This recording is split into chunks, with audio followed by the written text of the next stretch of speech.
We are GB News. We're right across this great nation. On TV. On radio. On digital. Absolutely everywhere. We don't talk down to you. We embrace all voices with honest and civilised conversation. We are not part of the establishment. We're one of you. And we're only getting started.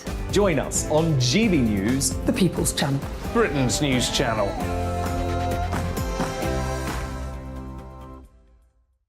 Hi there, it's Stephen and Anne. At breakfast from 6 a.m, you'll always be caught up with everything you need to know, the latest headlines, opinions and debates. We'll bring you the good news and the bad, but most of all, we're here for you. Remember, send in your views and let us know what you would like us to talk about. That's because we're your news channel. And every morning at 6 a.m, it's breakfast on GB News. My name's Tom Harwood and join me 9:30 a.m. every weekday for The Briefing, your one-stop shop for everything you need to know about what's going on in politics today. I wonder if this is a deal that might need to be like the biscuits in this factory, twice baked. Is there not an opportunity here to win out against the extremes? Tom Harwood, GB News. What are you going to do about it?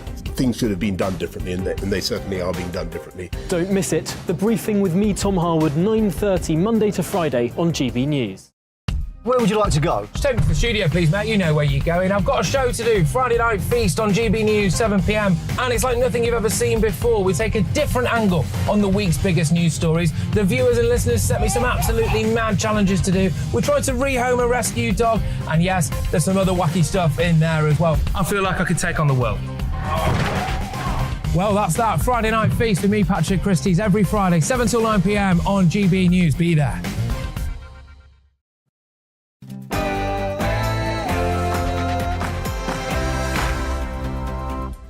Well, a very good morning, everybody. This is To The Point on GB News with me, Patrick Christie's, and Mercy Maroki on your TV, radio and online. Yes, and we're with you until midday again with today's biggest stories. Lots of discussion, expert guests and our opinions as well. Indeed. We'll make sure that you get in touch with your views, as usual, on gbviews@gbnews.uk. We'll be going to those throughout the show. You'll be pleased to know that I have now found my laptop again, which means I can access your email. So get in touch. You can see the address just down there. But right now it's time for your latest news.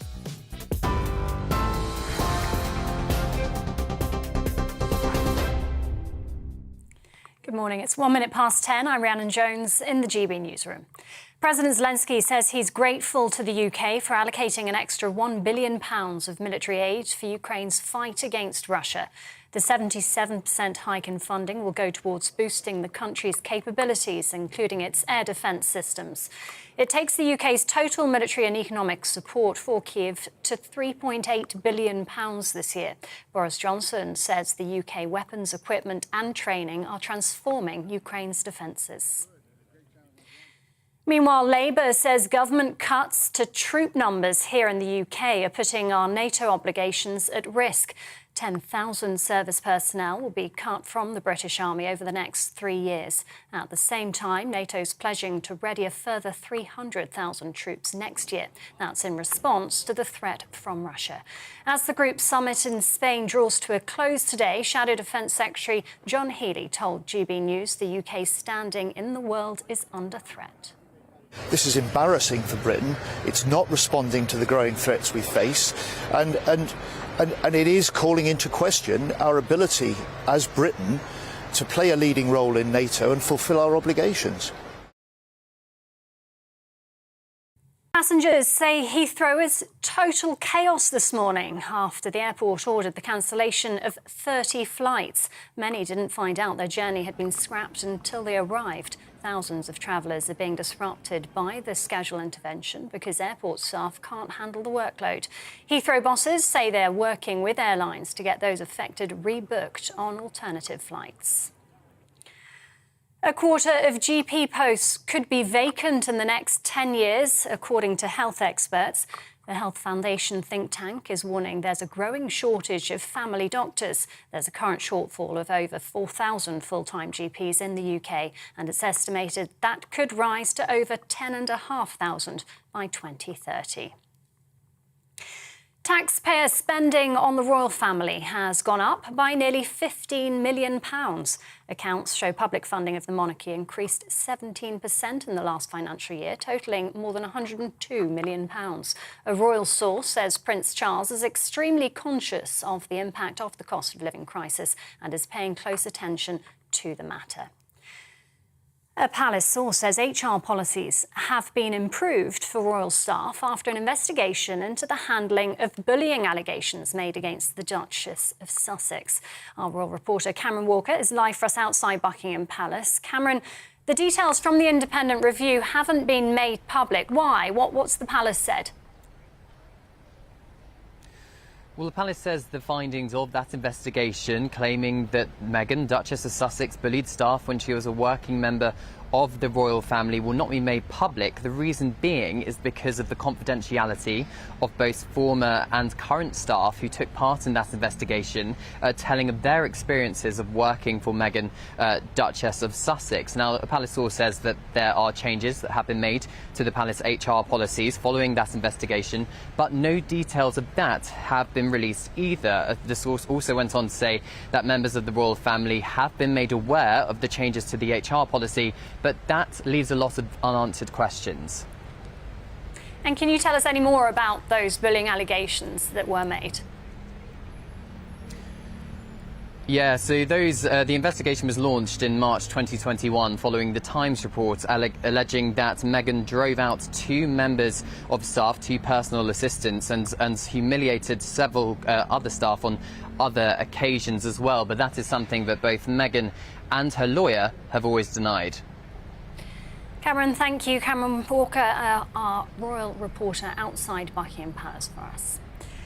A cross-party review is recommending MPs shouldn't be allowed to bring their babies into the House of Commons chamber during debates. The Procedure Committee report ruled MPs shouldn't bring babies into Westminster Hall if they want to observe or participate in proceedings. The review was ordered after an outcry over Labour's Stella Creasy being told she can no longer have her son with her in the Commons. An inquiry has been launched into the charity set up in honour of Army veteran and fundraiser Captain Sir Tom Moore. The Charity Commission's concerned about the management of the Captain Tom Foundation and its independence from the late veteran's family. Sir Tom died last year, aged 100. He'd raised millions for the NHS. That money isn't part of the inquiry. The foundation said it would work closely with the Commission.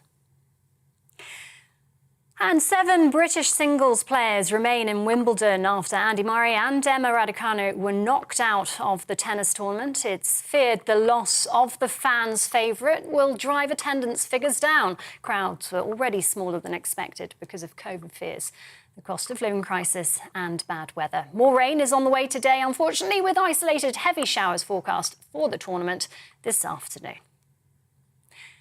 This is GB News. We'll bring you more as it happens now, though it's back to Patrick and Mercy.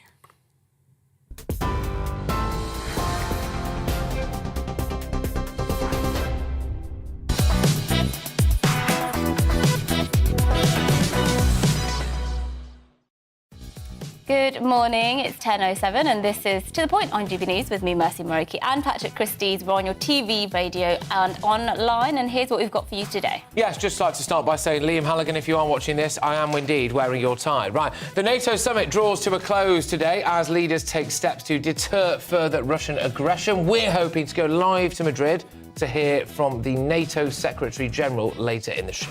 Yes, and over £500 million was stolen from people last year through authorised push payment scams, where scammers trick customers into sending them instant payments under false pretences. Well, as people become more financially vulnerable, how will fraudsters take advantage of this? We'll discuss that later on. Yes, and as the government plan to unveil new measures to tackle online gambling addiction, we'll be speaking to former Conservative leader Ian Duncan Smith, big guest that, who wants to see the government reform gambling. Don't miss it. Yes, we have all that coming up and much more as well across the programme. Of course, we're here until midday as usual, and you can get in touch with your views. We'd love to hear them. gbviews@gbnews.uk is the email. Yes, absolutely, but in an unusual twist, Mercy gives her views on corporate virtue signalling.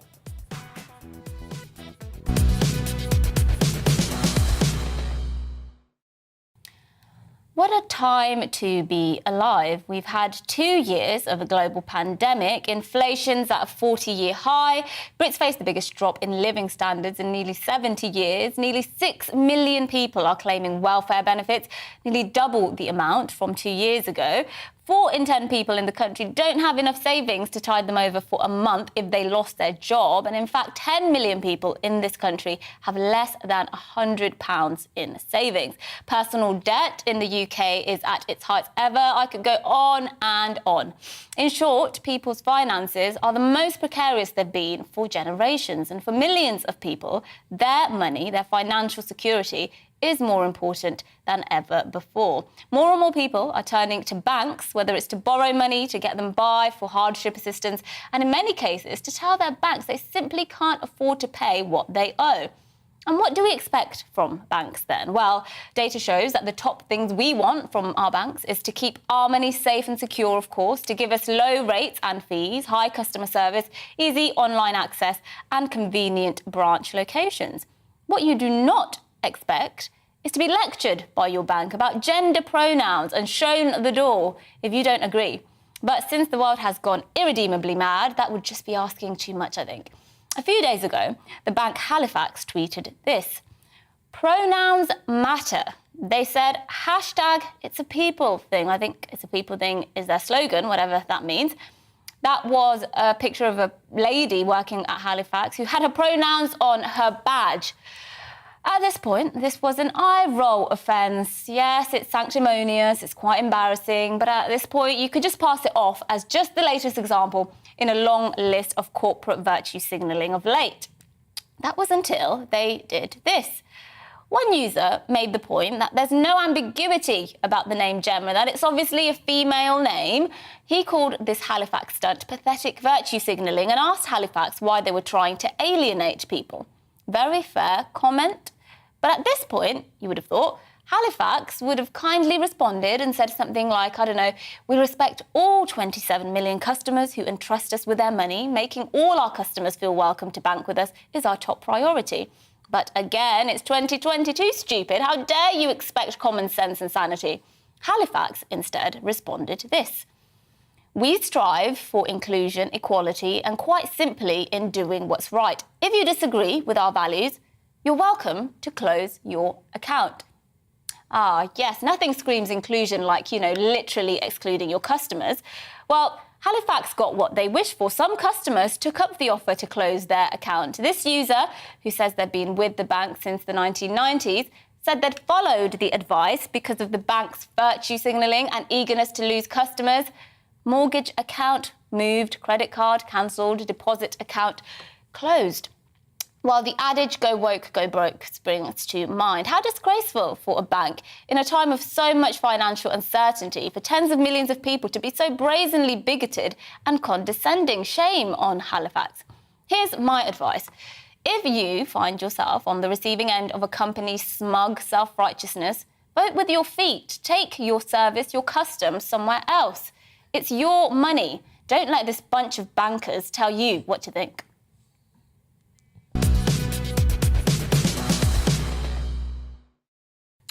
What a bunch of bankers. Yes. You just wanted to repeat that, didn't you? Just absolute bankers, this are, aren't they? We get it, we get it. Gosh, such bad. Okay, all right, I'll stop now. Okay. But yeah, look, it's right. But this is where we are now, isn't it? But the thing is, they have the power in this. So what do they? Well, they do in a sense, because if they go, all right then, just don't give us your money.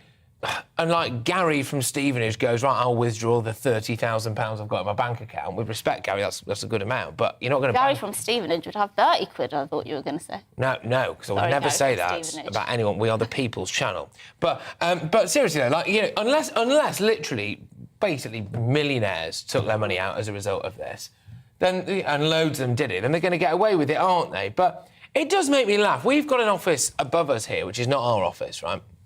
And it's a little bit like this, actually. So they've been holding a non-stop Pride Month event for, well, the duration of it. Yeah, exactly. Someone said, have they? Yes, they have. If you go upstairs, it's pride flags and trans flags everywhere. They're all working from home, so no one's ever been to it. No one's attended a day of it. I walk past every single morning, right? I walk down those stairs and just check if there's anyone in there. Then when I leave the office, I do so. There's never been a single person in that event. But I think, the customers on Twitter who were saying, OK, fine, I will close my account because actually I don't want to be lectured at by some random corporate millionaire banker sitting in an office. Yeah. It's actually just bad business as well. It's bad business, I would have thought, to exclude millions of people. Yeah. They can take their money elsewhere. I think the PR is bad enough for ordinary people to be like, you know what, actually, I will take my money somewhere else. Yeah, I agree. Simple. And I would do the same, actually. Well, it's the arrogance of it, isn't it? It's the absolute arrogance. Because actually, what their job is to look after your money, which is basically everything you hold dear apart from, your relatives, presumably, right? And if they're that flippant about it, then they can do one, can't they? Yeah, absolutely. Well, let us know what you think. gbviews@gbnews.uk. What would you say if your bank said, well, if you don't agree with our gender pronouns and whatnot, then you can go to another bank. Would you go to another bank? Tell us. But joining us now to discuss this further is the editor of Spiked Online, Tom Slater. Good morning, Tom. Morning, Tom. What did you make of this when you saw Halifax's response to being criticised for these gender pronoun badges? Well, just to echo what you just said, Mercy, what an incredibly exclusive thing to do. I thought it was fascinating that they said at one point that we're trying to open the conversation about gender identity. And of course, they swiftly closed the conversation when they urged Andy, or whatever his name was, to close his account. I think it just shows that whatever this kind of form it takes of this kind of woke virtue signalling, this corporate virtue signalling, it poses as very nice, it poses as very inclusive, but there's always a kind of veiled sense of threat and authoritarianism to it. And it's not just in terms of the customers either. Imagine you work in a Halifax bank and you find all of this ridiculous, because the thing about these badges is they kind of implicitly support the whole idea that your gender and sex can be different. And there's a lot of people out there, a majority I'd say, who kind of think that's nonsense. You're going to mark yourself out as a troublemaker if you say that I refuse to take part in this, or it's something I don't want to involve myself in. They say it's optional, but still, I think you can kind of see where the wind is blowing in all of this. There's incredible pressure to conform, and this is something which I think is only going to get worse and worse. If Halifax is willing to dispense with customers who don't agree with them, then I imagine someone who's working there, particularly on the lower rank, is not going to get particularly well treated either. So it's that element to it which I think is really insidious, even though it's quite a ridiculous example of woke culture, if you like. Where do you actually stand sort of on the wider issues of pronouns? Because I'm quite conflicted about it. On one hand, I want to be respectful to people, and if they want to be called by a different pronoun, I would begrudgingly perhaps do it. But on the other hand, I actually don't want to, and I'm quite a stubborn person, and I'm like, why should I have to call you when somebody's obviously one thing? Yeah. Or the made-up pronouns like she and whatever. Why should I have to conform to that? It's a lion, anyway. Yeah. So where do you stand on all of that? Because it's quite a complicated issue. Well, I think, like you, everyone wants to be polite. And I think that's one of the reasons why these kinds of pronoun badges things are ultimately useless, because this is not an issue which will confront most people on a day-to-day basis. The trans population in the UK is estimated somewhere between 0.3 and 0.7%. Also, this is another thing I don't understand about all of this. You don't tend to call someone she and her in front of them. It's quite rude, actually. Like, if you got to a situation with somebody who works at a shop or a bank where you're referring to them like that, it's probably because you're complaining about them or something like this. It's something which doesn't really tend to come up. And I think especially when you get into the kind of made-up pronouns where someone wants to be referred to as plural and all this kind of stuff, that's definitely where I get off. But again, I think this is the problem, is that this used to be a very discrete problem which people sorted out for themselves, because most people, on the whole, are good, decent people. And even if they fundamentally disagree and do not understand and think it's hocus pocus, someone believes themselves to be something other than they are biologically, they'll happily, in a social interaction, not want to make them feel excluded. The problem with this is it compels people to say things they don't believe, or to engage in a practice that they think is ultimately nonsense. And that's when you start having trouble, when you have employers, when you have the state, when you have the law, whatever it might be, essentially enforcing a very slim minority position on the majority. That's where we really get in trouble. Yeah, exactly. Now, forgive me, because I shouldn't be on my phone. And what I'm trying to do is some quick maths, Tom, which I'm very, very bad at, because we have a population in this country of, roughly 67 million, something like that. And I've just had a look here at the figures about how many trans people there are in the UK, and it's 200,000. So I'm trying to work out, let's just say we've got 65 million people in the UK. How many noughts have we got? That's 65 million, right? OK. 200,000 divided by 100. Basically, it's a very small.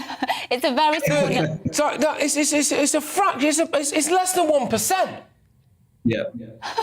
And yet, why has this become such an issue? I think, as ever with woke politics, right, it's never actually what they say. It's unbelievable. It's like they say it's about anti-racism, but really it's about pushing a racialist agenda that wants to divide people up. They say it's about being not transphobic, when really it's just about trying to impose a very bizarre ideology, which I'm sure even many trans people think gets a bit over the top in many respects, on the whole of the population. It's about thought control on some level. It's about compelling you to think in this particular way. And yet it's not in response to any clear demand even from trans people themselves, who, as you say, are a very small minority. And the vast majority, I'm sure, just want to go about their lives without being turned into a kind of political battering ram. But this is the thing, Tom, sorry to interrupt, mate, just a bit pressed time, but if you were to go outside now, the amount of, or just upstairs, actually, there's an event on, it's been on for a month, no one's turned up to it, but you would be forgiven for assuming that 15-20% of the UK population was LGBTQ plus or whatever.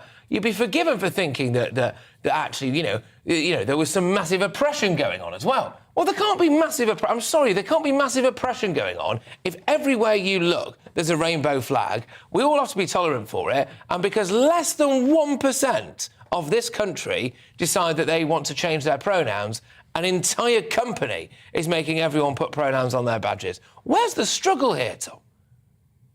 I think that's exactly it. We are an incredibly tolerant country of people of all kinds of different persuasions and beliefs and identities and all that kind of stuff. The issue is where you're trying to essentially take apart how the vast majority of people speak, how they interact with one another, and you're trying to throw that out the window at the behest of not just a small minority of people, but an even smaller minority of activists. And that's where we're at. The problem is that anything which claims to be woker than now at this point is presumed to have the moral high ground. But I think it's obviously not the case. It's very authoritarian, it's very divisive, and at the end of it is about demonising ordinary people for holding the views that the vast majority of ordinary people continue to hold and have for a very long time. And that's why I think even in these small instances, we really need to push back against it.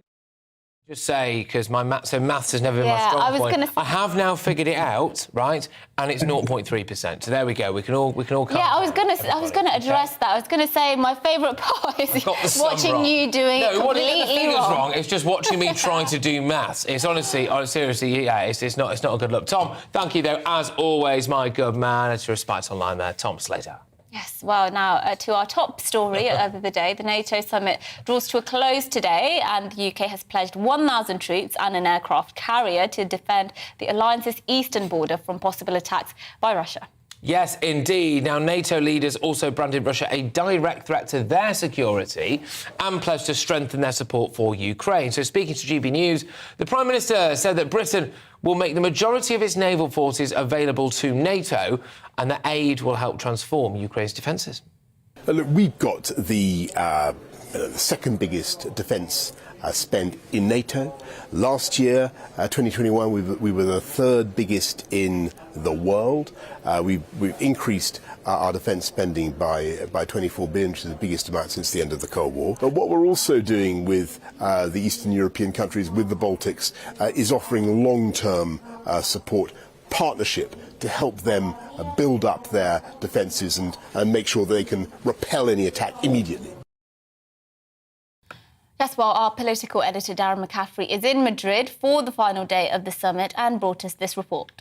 Well, it's the final day of the NATO summit here in Madrid. We're expecting to hear from the Prime Minister a little bit later on, probably trying to spell out the details of that announcement that was made overnight about an extra 1,000 troops that are going to be deployed to NATO's eastern flank and an extra £1 billion as well, in addition to, actually, frankly, more than £2 billion that's already been contributed to the efforts in the war in Ukraine in recent months. It's clearly quite a sizable contribution. The UK, along with NATO allies, Germany, the United States and others, insisting that they do have Ukraine's back in this war.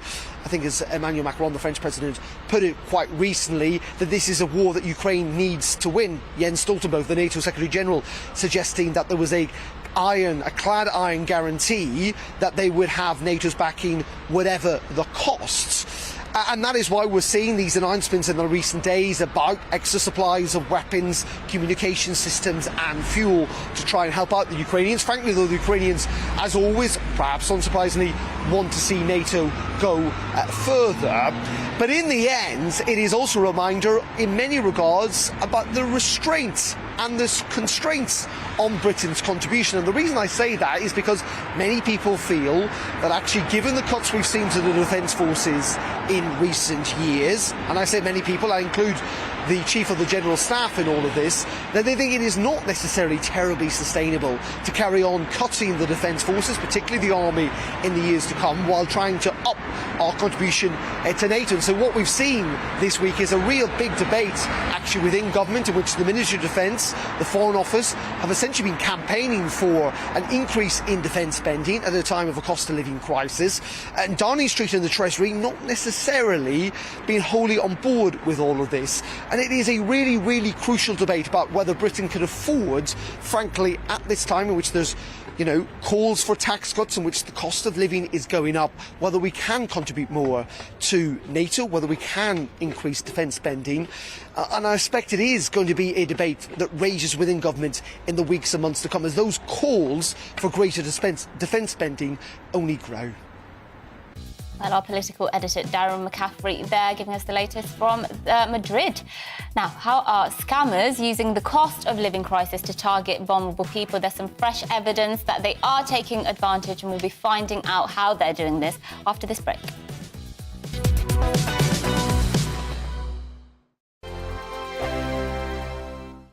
We are GB News. We're right across this great nation. On TV. On radio. On digital. Absolutely everywhere. We don't talk down to you. We embrace all voices with honest and civilised conversation. We are not part of the establishment. We're one of you. And we're only getting started. Join us on GB News, The People's Channel. Britain's news channel.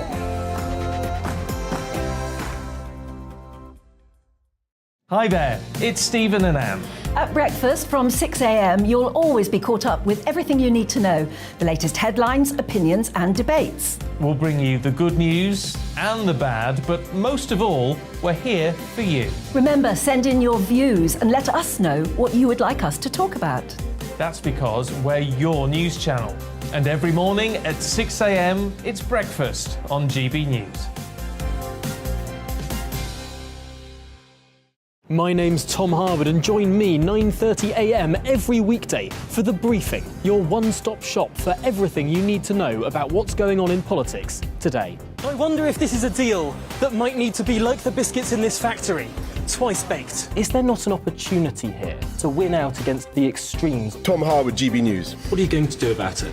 Things should have been done differently, and they certainly are being done differently. Don't miss it. The Briefing with me, Tom Harwood, 9:30 Monday to Friday on GB News. Where would you like to go? Just take me to the studio, please, mate. You know where you're going. I've got a show to do. Friday Night Feast on GB News, 7 p.m. And it's like nothing you've ever seen before. We take a different angle on the week's biggest news stories. The viewers and listeners set me some absolutely mad challenges to do. We tried to rehome a rescue dog. And yes, there's some other wacky stuff in there as well. I feel like I could take on the world. Well, that's that. Friday Night Feast with me, Patrick Christie's, every Friday, 7 till 9 p.m. on GB News. Be there.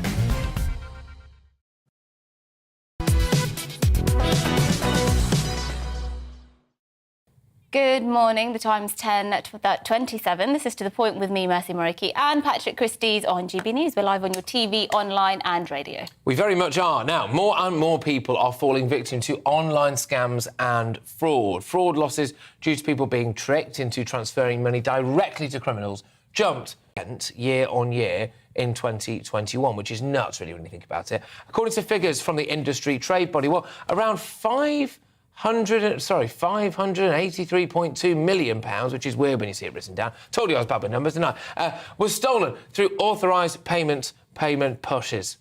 Sorry, I can't really read today. Authorised push payment fraud last year. That's according to the UK Finance, well, compared with 420.7 million in 2020, so a huge jump there. And worryingly, UK Finance also warned that scammers could use the cost of living crisis to target vulnerable people looking for better deals. Yeah, I mean, these scammers really are scum because they go after the most vulnerable, don't they? Well, joining us now to discuss this further is Michael Wilson, business and finance broadcaster. Thank you very much for joining us. OK, so just explain this what I so inarticulately called something like a payment push before. Just talk to me about what that is. Look, it is unbelievable. If you actually look at these statistics, the actual pounds and shillings and pence don't mean anything at all. Are we under attack? Yes, we most certainly are. Listen to these kind of things that people are subjected to. So there's investment fraud, right? So you're not getting anything in your savings account. So anything better than 0.01% sounds rather good. As your mum used to say to you, if it looks too good to be true, it probably is. So you regard every contact, every online contact, every phone call with the amount of suspicion that you would if somebody just actually knocked on your door and stood there and was waiting to say, would you like some insurance? Would you like some double glazing? Would you like to join my religious cult? What you do is you say you treat everything with extreme caution. It goes on. There's impersonations by fake banks, investment fraud, touched on that one. Impersonating loved ones. I mean, how on earth does that work? Fake goods, yeah, get that. Romance scams, yes, get all that too. Yeah, that's true. And work colleagues getting in touch. The problem is, let me just make this absolutely clear, there is no clear link up between the banks, the finance companies, and the government and the police at the moment. There is still something called an online safety bill, which is going through Parliament. Right, and this goes straight to the business secretary, who said over the weekend he didn't particularly think it's an everyday worry. Well, yes, it is. It is an everyday worry because, I mean, I fell for the delivery scam. It started off during the pandemic. We were all getting stuff delivered, weren't we? We tried to deliver what we couldn't. Would you mind paying a delivery charge of £1.25? Idiot me said, oh, OK, then I paid it. Still didn't even check that I was ordering something because I got that account. Now it's preying on people, as you quite rightly said in your introduction of this, to this, that it's preying on people's worries about the price of living rises and so on. Honestly, if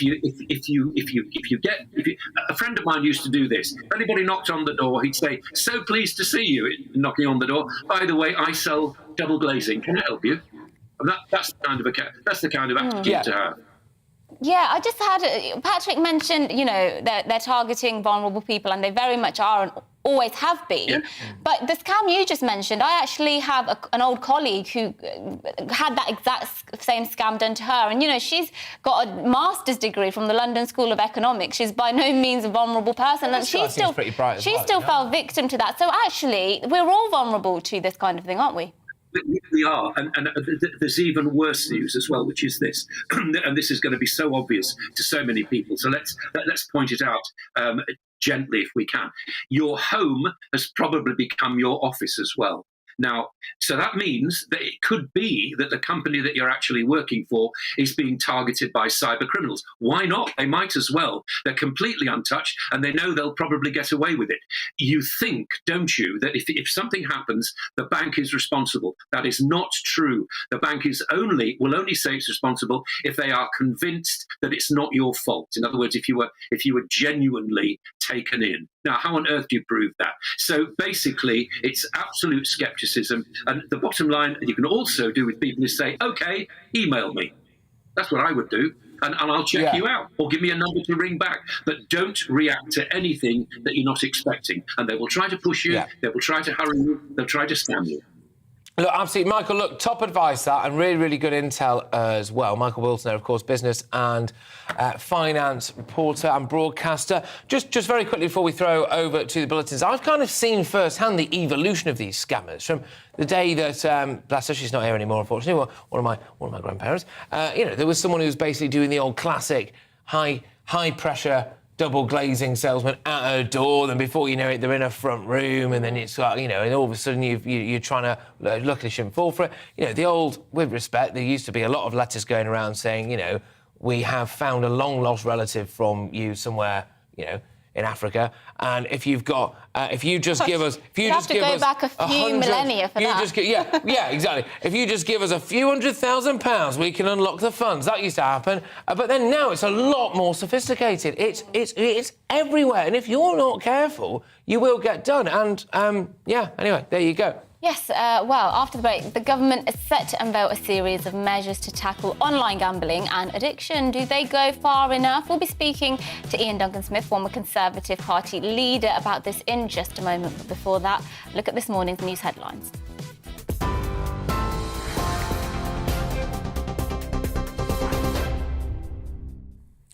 It's 10:33. I'm Rhiannon Jones in the GB newsroom.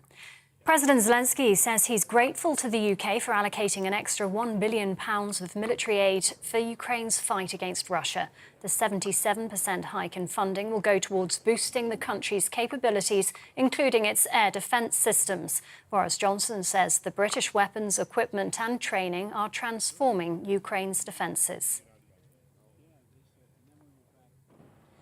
But as the NATO summit draws to a close today, Labour's warning government cuts to troop numbers here in the UK are putting our NATO obligations at risk. Shadow Defence Secretary John Healey told GB News the UK's standing in the world is under threat as 10,000 service personnel will be cut from the British Army over the next 3 years. Passengers say Heathrow is total chaos this morning after the airport ordered the cancellation of 30 flights. Many didn't find out their journey had been scrapped until they arrived. Heathrow bosses say they're working with airlines to get those affected rebooked on alternative flights. A quarter of GP posts could be vacant in the next 10 years. The Health Foundation think tanks found that there's a current shortfall of over 4,000 full-time GPs and that this could rise to over 10,500 by 2030. The European Court of Human Rights has intervened in the case of 2 Brits condemned to death for fighting Russian forces in Ukraine. It's told Russia to ensure the death penalty imposed on Aidan Aslin from Nottinghamshire and Sean Pinner from Bedfordshire is not carried out.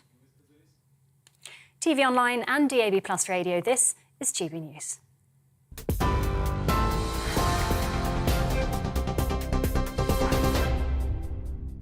Direct Bullion sponsors the Finance Report on GB News for gold and silver investment. Here's a quick snapshot of today's markets. The pound buys you $1.214 and 1.163 euros. The price of gold currently stands at £1,495.44 per ounce. Direct Bullion sponsors the Finance Report on GB News, investments that matter. We are GB News. We're right across this great nation. On TV. On radio. On digital. Absolutely everywhere. We don't talk down to you. We embrace all voices with honest and civilised conversation. We are not part of the establishment. We're one of you. And we're only getting started. Join us on GB News, the People's Channel, Britain's news channel.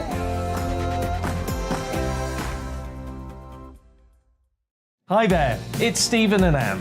At breakfast from 6 a.m, you'll always be caught up with everything you need to know, the latest headlines, opinions and debates. We'll bring you the good news and the bad, but most of all, we're here for you. Remember, send in your views and let us know what you would like us to talk about. That's because we're your news channel. And every morning at 6 a.m, it's breakfast on GB News. My name's Tom Harwood and join me 9:30 a.m. every weekday for The Briefing, your one-stop shop for everything you need to know about what's going on in politics today. I wonder if this is a deal that might need to be like the biscuits in this factory, twice baked. Is there not an opportunity here to win out against the extremes? Tom Harwood, GB News. What are you going to do about it? Things should have been done differently, and they certainly are being done differently. Don't miss it. The Briefing with me, Tom Harwood, 9:30 Monday to Friday on GB News. Where would you like to go? Just take me to the studio, please, Matt. You know where you're going. I've got a show to do. Friday Night Feast on GB News, 7 p.m. And it's like nothing you've ever seen before. We take a different angle on the week's biggest news stories. The viewers and listeners set me some absolutely mad challenges to do. We tried to rehome a rescue dog. And yes, there's some other wacky stuff in there as well. I feel like I could take on the world. Well, that's that. Friday Night Feast with me, Patrick Christie's, every Friday, 7 till 9 p.m. on GB News. Be there.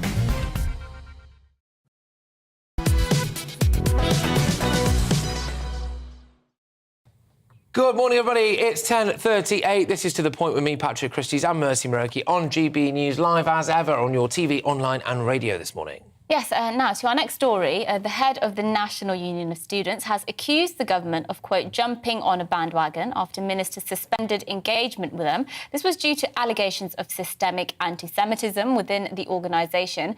And anti-Semitism on campus isn't just limited to the students. Yeah, well, SOAS, that's the School of Oriental and African Studies, was forced to repay £15,000 in fees to a Jewish student because he experienced a, quote, toxic anti-Semitic environment. Now, a professor at the University of Bristol labelled the Jewish society there as pawns of the State of Israel, for example. The days go by, but it seems to be the same old story when it comes to anti-Semitism. So why has nothing changed? Well, we're delighted now to be joined by Nina Freeman, President of the Union of Jewish Students. Thank you very much for coming into the studio as well, Nina. Look, no, I'm not Jewish, right? How bad is anti-Semitism really? Do you feel uncomfortable daily? I don't feel uncomfortable daily. I think it's definitely been over-dramatised in some areas of the press. Anti-Semitism is definitely a problem on campus, don't get me wrong, and Jewish students are afraid to be their full selves in some places, but generally Jewish life on campus is thriving. We have around 9,000 Jewish students on campus and they are living a great Jewish life. Explain to us how, when it does manifest, anti-Semitism does manifest on campus, because with things like anti-black racism, for example, often it's about microaggressions or it's about, you know, certain words that you shouldn't say to people and things like that. With anti-Semitism, it's a bit more complicated because it's tied up with lots of politics and Middle Eastern politics, isn't it? Yeah, well, anti-Semitism manifests in a variety of ways. It's kind of tied up with ancient tropes of Jews having power, undue influence over the world, and we just see these being reappropriated for modern times. So whether that's Jews in the UK being in charge of the State of Israel, which is obviously untrue, or Jewish students, like we said before, like Professor Miller said, Jewish students having undue influence, the same tropes are just being repurposed for modern times. But do you feel backed up? Because I've spoken quite a lot, in fact, we've spoken quite a lot, really, on this show about some really, really shocking instances that have taken place very recently. There was the St John's Wood incident, which I'm sure you're aware of, obviously, where, in case you're not at home or you're listening on your radio in your car or whatever, basically a group of thugs, really, drove through St John's Wood, a relatively Jewish area, and shouting things like they were going to rape their mothers and this and that. It was just horrible stuff, just horrible, horrible, disgusting anti-Semitism. We've also seen images of police officers walking next to groups of people protesting in London. They were shouting, like, we want Jewish blood. The police officers did nothing. There was that bus full of Jewish children on Oxford Street. Look, we could go on, is my point here. So do you feel protected? Because from where I'm sitting, it doesn't look like the police get involved that much. The police definitely do get involved, and they're aided a lot by the CST, the Community Security Trust, which is a Jewish communal organisation that works to protect the Jewish community. So there is that level of support, but I think there's still a general misconception and misunderstanding of what anti-Semitism is and how to tackle it, and that's something we definitely see transferred onto campus. And do you think, obviously, when Jeremy Corbyn was leader of the Labour Party, we saw a spike in anti-Semitism incidents and a culture, perhaps, of not taking it seriously enough. Do you feel that since Keir Starmer has become leader, things have improved? I definitely think things have improved after the EHRC investigation. Definitely the Labour Party is making some changes. They're removing people from the party that have been accused of anti-Semitic behaviour in the past. And I think we're definitely moving towards a place where Jewish people can feel safe and welcome in the Labour Party again. So we're definitely heading in the right direction, but there's still more work to be done. OK, now, one thing that's always fascinating me, so I am from near Manchester originally, so North Manchester's got a very, very high Jewish population, of course, so by definition I went to school with, I think my school was probably about 30% Jewish, I think, and then I moved to North London, right, so, which has got another huge Jewish population there as well. But one thing that always shocked me is outside your synagogues, and from what I can tell, your schools, and almost any gathering, there's always a security presence. Now, I didn't have that. I've never had that at my church, for example. And that implies something, doesn't it?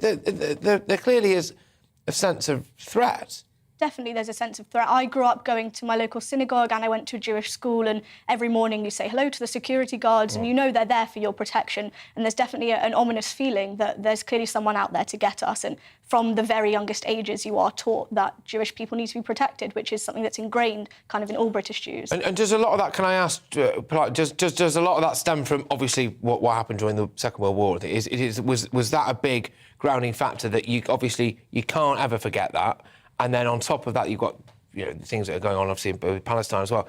Is there a real sense of Jews, for Jews, of being constantly under threat, of some existential threat, shall I say?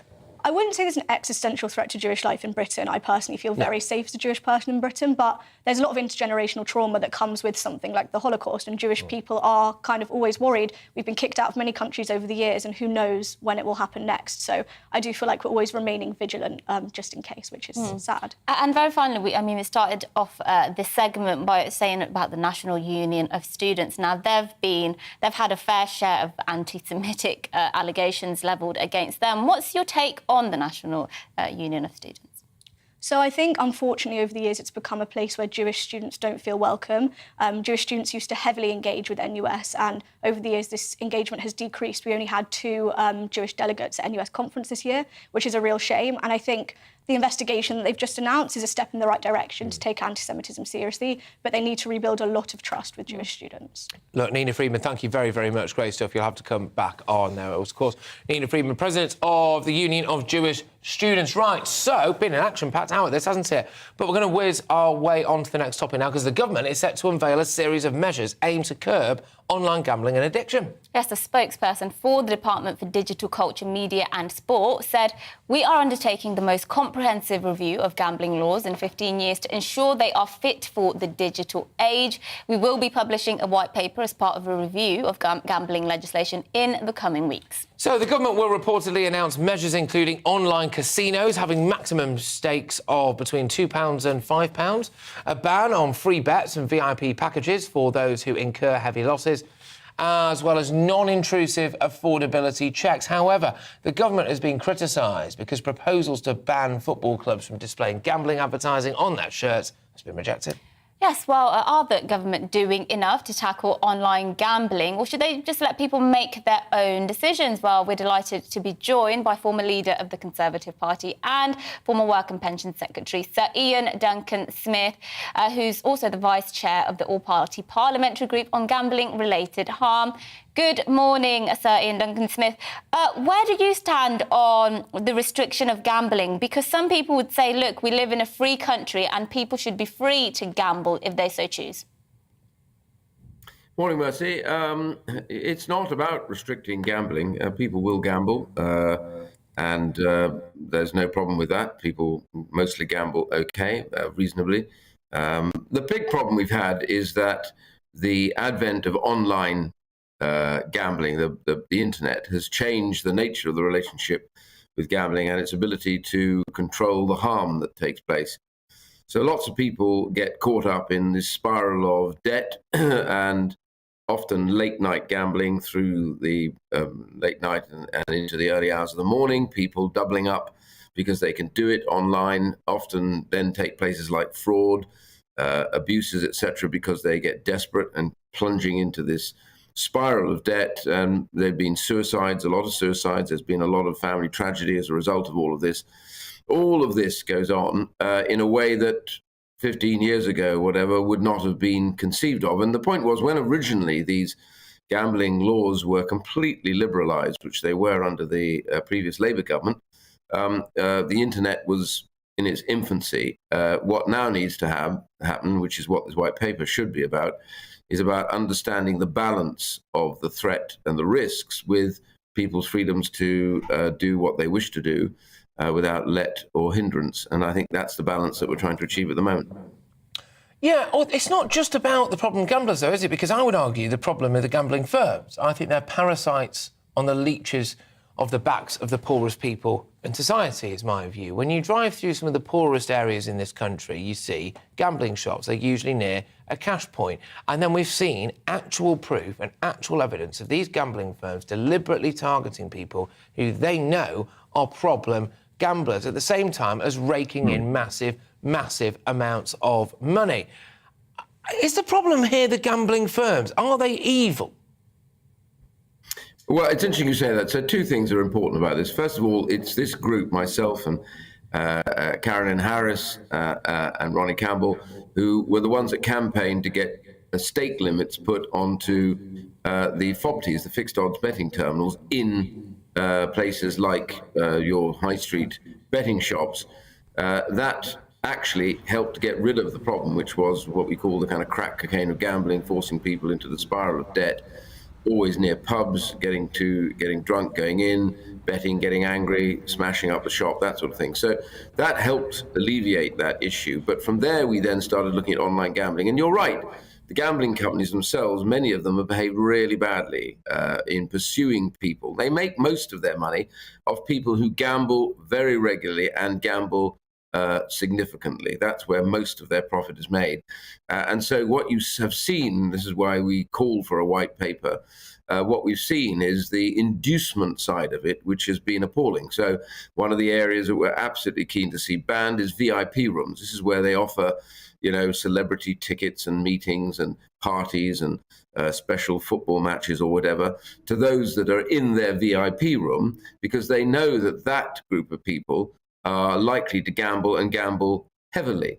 The second thing is they've made, although they were meant to, they have made next to no effort at times to check whether those who are gambling really heavily can actually genuinely afford it. And this has led to problems, as I said, including fraud, which quite often they've turned a blind eye to. So this is a reaction to what's happened to the abuses. And I said earlier on, the online nature of this has made getting into gambling spirals of debt much, much easier than it would have been when these places were on the high streets and you had to go there, and often you'd be noticed or watched, and some people might say that individual is becoming a problem, whereas that's not happening or hasn't been happening anything like enough in the online sphere. And it's a lot, mostly the slots, that is to say the big kind of intense gambling and the provocation to gamble, bet on this, bet on that, the in-play stuff, which is really, really fierce and fast. You've got 3 minutes, what do you think? Gamble away. And then the targeting of young men, particularly, although more and more young women are doing it, to make them feel as though, you can gamble, beat the odds, and you must be smart. If you're not smart, you won't gamble. All that sort of stuff is really where we are. So it's trying to say, let's get some controls back on this, and make sure that people aren't abused in the way that they've been up until now. So Ian Duncan Smith, thank you so much for coming on and talking to us about that really important issue. And I'm sure we'll have you back on, if you want to, when we, as this reform goes ahead. Thank you, Vice Chair of the All-Party Parliamentary Group on Gambling-Related Harm. And it can't be overstated, actually, that it's trying to save lives. Gambling does kill people, and it doesn't just ruin the lives of the people who are the problem gamblers. It's their families as well. Very often people are secret gamblers, and one day, they have to sit down and have a conversation with their wife and kid or husband or whoever and say, right, we now have got no money in the house that's been repossessed. Yeah, and there's a big mental health aspect, isn't there, as well? You can't tackle problem gambling without tackling the mental health repercussions. And often people might get into gambling because of mental health problems rather than the other way around. Yeah. So it's a big cycle, really, that needs addressing. Yeah. But for now, the Queen met Scotland's First Minister, Nicola Sturgeon, yesterday. Condolences to Her Majesty for having to do that. This was in the wake of her unveiling plans for a second referendum. Yeah, gosh, the Queen's met some big figures over the period of time. She might have thought she was meeting Elton John anyway. But what would happen to the monarchy in Scotland if it votes to leave? Cameron Walker has been finding out. What I will never do is allow Scottish democracy to be a prisoner of Boris Johnson or any Prime Minister. Strong words from the First Minister, who believes she has a mandate to cut ties with Westminster and carve out a new, independent Scotland. Nicola Sturgeon's statement comes the week the Queen and the royal family are celebrating the country's culture and heritage at Holyrood. She met Her Majesty for a one-on-one meeting yesterday. What was discussed remains private. But what would happen to the Queen if Scotland becomes independent? Professor Robert Hazel is a constitutional expert and predicts Scotland will become the 15th Commonwealth realm where Her Majesty is head of state. The Queen would be represented by a Governor-General, as she is in the other countries where she's also head of state around the world. And it would be for the Scottish Government, in effect, to choose that Governor-General. That's what happens in places like Australia and New Zealand. There were once separate monarchies in England and Scotland. Following the death of Elizabeth I in 1603, the union of the crowns bound the monarchies together. It was 100 years later that the two parliaments merged, and MPs representing Scotland sat in Westminster for the first time. Royal historian David Starkey explains. The union that is wanted to be dissolved by Nicola Sturgeon is this second union. It's the Union of 1707. And this is the thing that powers everything. This is why it's so important. It transforms Scotland. Scotland, before that point, is backward. It's desperately poor. We could build a new Scotland. The Scottish Government says a new independent Scotland could be wealthier, happier and fairer. It would also keep the Queen as head of state, and it would be up to the people of Scotland to decide if they want to change that. Cameron Walker, GB News. Yes, Cameron, thank you very, very much for that. Again, condolences to the Queen for having to meet Nicola Sturgeon. But there we Let's go to some of your views now. Lots of you getting in touch to talk about the gender pronouns, the Halifax telling a user online that if they didn't agree with their policy on gender pronouns, they were free to cancel their account with the bank. Diana said, if banks really cared about inclusion, they would stop closing branches and cash machines. They don't care about inclusions, only about making ever bigger profits. Jane says, if you take your money elsewhere, make sure you tell the company exactly why you're doing it. I did just that when I took my custom away from Specsavers when they cancelled their advertising on GB News. Hey, well done. Good stuff. Stick it to Specsavers, though. Absolutely. But they didn't see that one coming. No, fine, sorry. Okay, no, but look, thank you everyone for getting in touch. We are going to go to your views throughout the show, so we're going to go to the news very, very shortly. But yes, we've covered loads today, haven't we? Of course, what's been going on with Nato, the very latest. Are we going to increase our defence spending? Should we increase our defence spending? Get in touch. GBViews at gbnews.uk. And of course, lots of you as well have been saying, emailing in to say that actually you've been scammed a lot recently as well, and that's because scamming and fraud went up a whopping 39% year on year in 2021. Absolutely mental. Yeah, we'll get stuck into more of that and your views after this short break.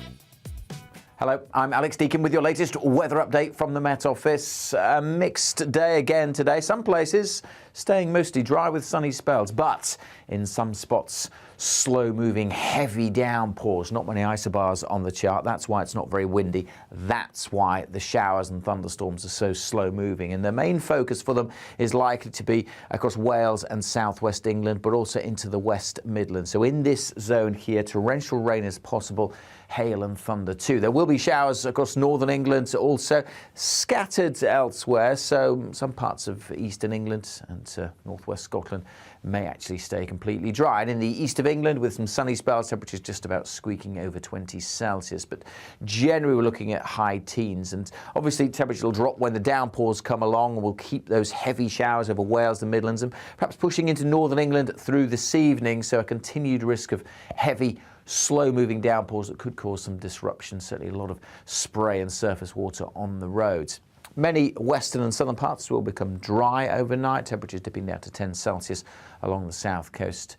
Elsewhere, we're looking at 12 to 13 to start Friday. We're going to start with further cloud and rain across northeast Scotland, just like this morning. And then, just like today, we're going to watch the showers breaking out. Probably not as intense, and there's a bit more movement to them, so they'll be moving through a bit more readily during Friday. And Wales, southwest England looking a lot drier tomorrow. But notice cloud and rain spilling into Northern Ireland. That is the next weather system that's going to bring some heavy rain and gusty winds likely during Friday evening. That'll steadily spread across the country on Friday night and into the weekend. Elsewhere, things getting a little drier, certainly to start with over the weekend. But that weather front will bring some rain edging in from the west during Saturday, and then a ridge of high pressure should bring some drier weather as we go into next week.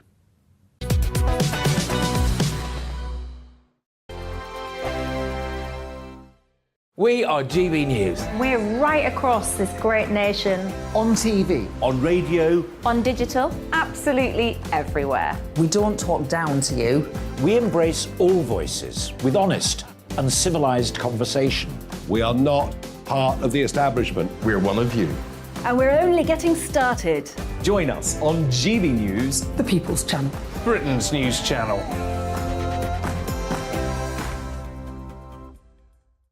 Hi there, it's Stephen and Anne. At breakfast from 6 a.m, you'll always be caught up with everything you need to know, the latest headlines, opinions and debates. We'll bring you the good news and the bad, but most of all, we're here for you. Remember, send in your views and let us know what you would like us to talk about. That's because we're your news channel. And every morning at 6 a.m, it's breakfast on GB News.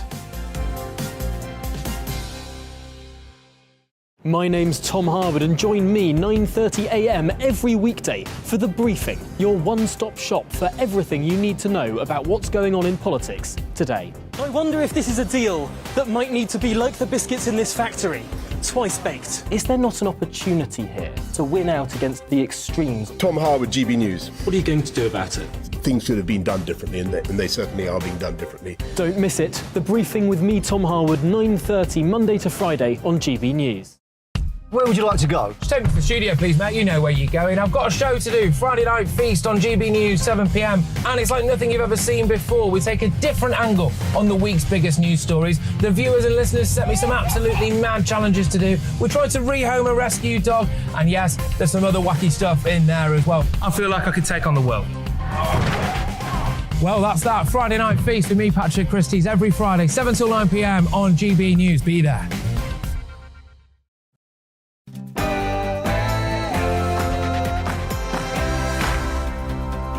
Now, a very good morning, everybody. This is To The Point, right here on GB News with me, Patrick Christie's, and Mercy Muroki on your TV, radio and online. And, of course, we're with you all the way through until midday. And we've got a big one for you coming up, haven't we? Yes, we have. We'd love to hear your views as well. We're going to be going to them shortly, so make sure you get in touch with them. gbviews@gbnews.uk is the email. We've got a big hour ahead, so get them in. And we'll get to those throughout the show. But first, here's your latest headlines.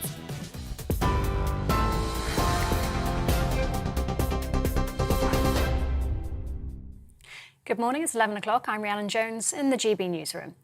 President Zelensky says he's grateful to the UK for allocating an extra £1 billion of military aid for Ukraine's fight against Russia.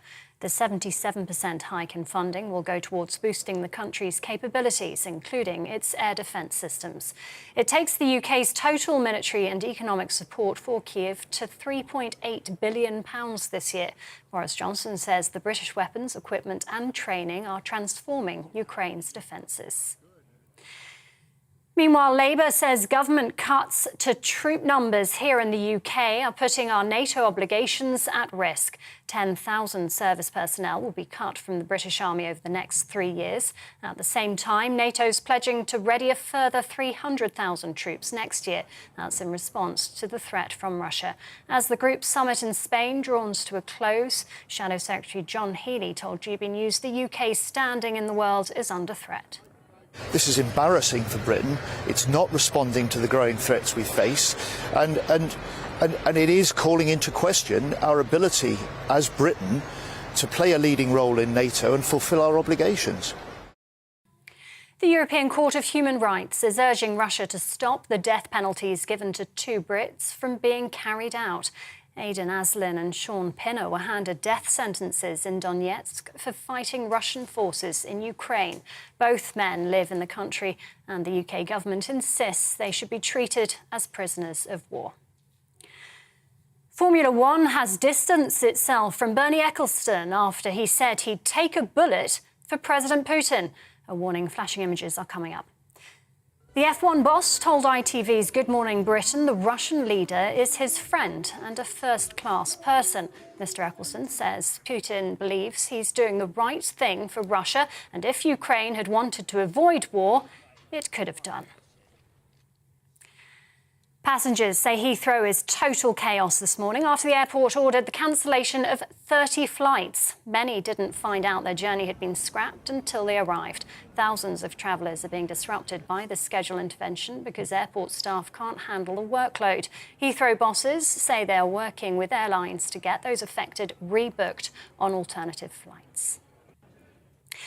A quarter of GP posts could be vacant in the next 10 years, according to health experts. The Health Foundation think tank is warning there's a growing shortage of family doctors. There's a current shortfall of over 4,000 full-time GPs in the UK, and it's estimated that could rise to over 10,500 by 2030. Taxpayer spending on the royal family has gone up by nearly £15 million. Accounts show public funding of the monarchy increased 17% in the last financial year, totalling more than £102 million. A royal source says Prince Charles is extremely conscious of the impact of the cost of living crisis and is paying close attention to the matter.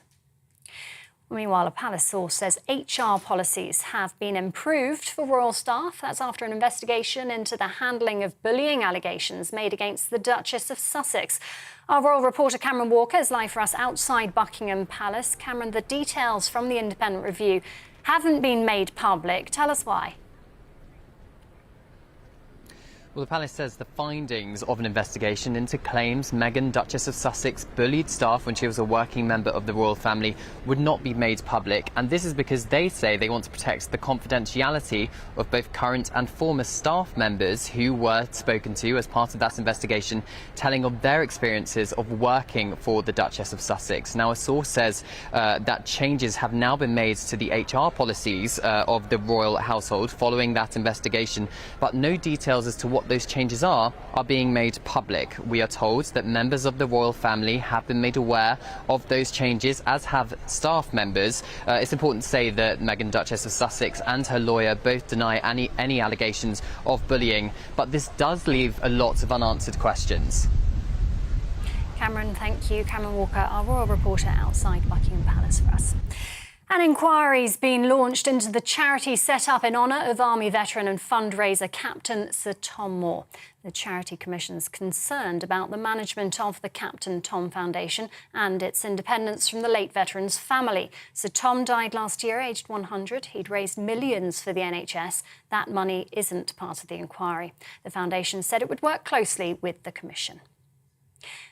This is GB News. We'll bring you more as it happens. Now let's return to Patrick and Mercy with To The Point.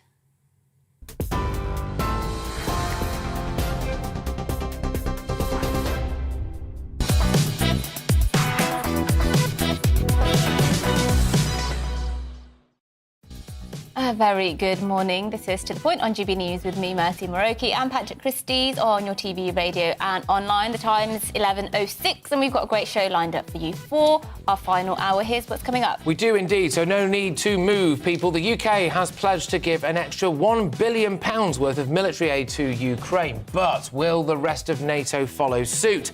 We will be crossing to a live press conference with NATO Secretary-General Jens Stoltenberg. Really is worth watching this, people, OK? Because, to be honest with you, this is kind of a defining era of our time, right? It's an historic conference. What they decide now could shape the world in the future. So there we go. Yes, and 3 people, including a 14-year-old boy, a young person, are facing life sentences after being convicted of murdering 5-year-old boy Logan Mwangi last July. Very sad story, this. Our reporter Jeff Moody will bring us more on this as their sentences come in.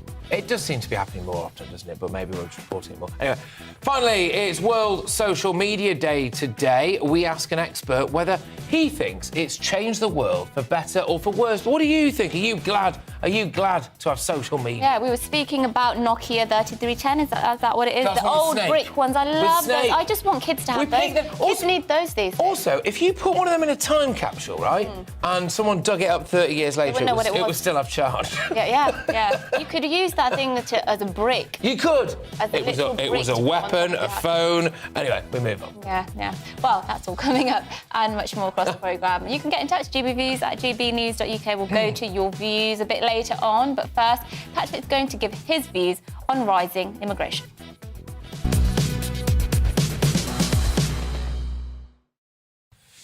We need to talk about population growth.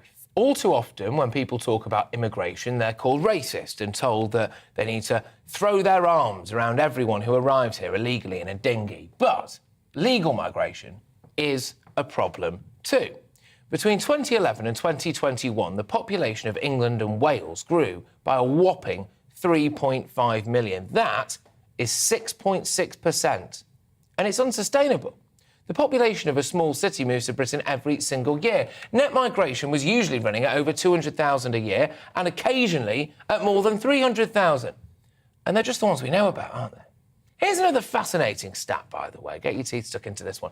Most of the population growth took place in the south-east parts of London as well, up 22.1%, for example, Tower Hamlets, Class A, though there has been a 9.6% decline in Kensington and Chelsea. So what can we infer from this then, people? What do you reckon this is? Well, I think it's that those bleeding heart liberals, the EU flag brigade, the lovies, who all have rainbow emojis in their bio next to a blue heart and a refugee's welcome sign, don't actually like immigrants. That's right. They're moving out, aren't they? They are moving away, and they can afford to, and that's why they're doing it. They'll bang on about how enriching mass immigration is, but at the first possible opportunity, they'll move to a massive isolated pile in the country where everyone in the village is white. They'll send their kids to a boarding school so someone else can raise them in a true, proper, good British way. But the point here is it's not just about the immigration in the Channel that we need to cut down on, is it? It's the legal stuff as well. Now, according to separate Home Office stats, visas were handed out just willy-nilly in 2021 for, let's round it up, 433,000 for students, 280,000 for family visas and 240,000 as well for work. And now, that's in 10 years, right? In 10 years, just 10 years, a city the size of Nottingham, then one the size of Bristol, and the size of Birmingham, and the size of Manchester, and Liverpool, and Sheffield, has moved here. Is it any wonder that we've got a housing crisis? That inner city schools are far too full, that the NHS is overstretched, that the roads are too busy? This, for me, really isn't about demographics. I couldn't give a stuff what colour anyone was, where they come from, what nationality they are. It's got nothing to do with it. It's a numbers thing. It's a numbers thing. Now, there is a reason why venues or even elevators have a number limit, because if there were too many people in it, it becomes uncomfortable, it becomes unworkable, it becomes a problem. Now, we're starting to see entire areas change. Linton-on-Ouse now has more illegal immigrants or asylum seekers than residents.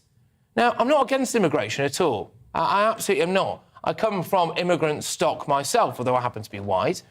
I'm against illegal immigration and I'm against mismanaged immigration. And if we don't act now, I think it will be a case of mismanaged and illegal immigration, well, not ruining this country, because how could it? There wouldn't be a country left to ruin.